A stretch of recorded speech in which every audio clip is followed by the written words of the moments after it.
ನಮಸ್ತೆ. ಸಿಟಿಗಳಲ್ಲಿ ವಾಸಿಸುವಂತಹ ಬಹುತೇಕ ಜನರು ಪ್ಯಾಕೆಟ್ ಹಾಲನ್ನೇ ಬಳಸೋದು. ಹಾಲನ್ನು ಬಳಸಿದ ಮೇಲೆ ಪ್ಯಾಕ್ಗಳನ್ನು ಹಾಗೆ ಡಸ್ಟ್ಬಿನ್ಗೆ ಎಸೆದು ಬಿಡ್ತೀವಿ. ಇದು ಉತ್ತಮ ಗುಣಮಟ್ಟದ ಪ್ಲಾಸ್ಟಿಕ್ ಆಗಿರೋದ್ರಿಂದ ಭೂಮಿಯಲ್ಲಿ ಬೇಗ ಡಿಕಂಪೋಸ್ ಆಗೋದಿಲ್ಲ.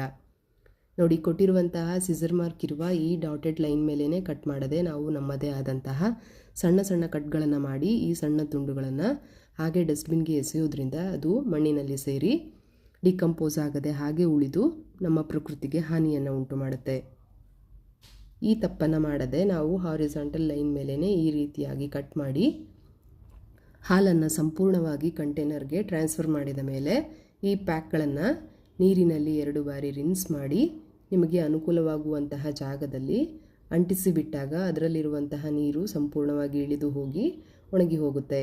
ನಂತರ ಈ ಪ್ಯಾಕ್ಗಳನ್ನು ನಾವು ನಮ್ಮ ಮಿಲ್ಕ್ ಬ್ಯಾಗ್ನಲ್ಲಿ ಹಾಕೋದ್ರಿಂದ ಬೆಳಗ್ಗೆ ಬರುವಂತಹ ಹಾಲಿನ ವಿತರಕರು ಈ ಪ್ಯಾಕ್ಗಳನ್ನು ಕಲೆಕ್ಟ್ ಮಾಡ್ಕೊಂಡು ಹೋಗಿ ರೀಯೂಸ್ ಮಾಡ್ತಾರೆ. ಈ ಒಂದು ಪ್ರಾಕ್ಟೀಸನ್ನು ನಾವು ಕಳೆದ 3 ವರ್ಷಗಳಿಂದ ಮಾಡ್ತಾಯಿದ್ದೀವಿ. ನೀವು ಸಹ ಸಾಧ್ಯವಾದಾಗಲೆಲ್ಲ ಈ ಒಂದು ಪ್ರಾಕ್ಟೀಸನ್ನು ಮಾಡಿ ಅಂತ ನಾನು ನಿಮ್ಮೆಲ್ಲರಲ್ಲಿ ವಿನಂತಿಸ್ಕೊಳ್ತಾ ಇದ್ದೀನಿ. ನಮ್ಮಂತೆಯೇ ನಮ್ಮ ಮುಂದಿನ ಜನ್ರೇಷನ್ ಕೂಡ ಖುಷಿಯಿಂದ ಈ ಭೂಮಿಯ ಮೇಲೆ ಬಾಳಿ ಬದುಕೋದಕ್ಕೆ ಒಂದು ಅವಕಾಶವನ್ನು ಮಾಡಿಕೊಡೋಣ.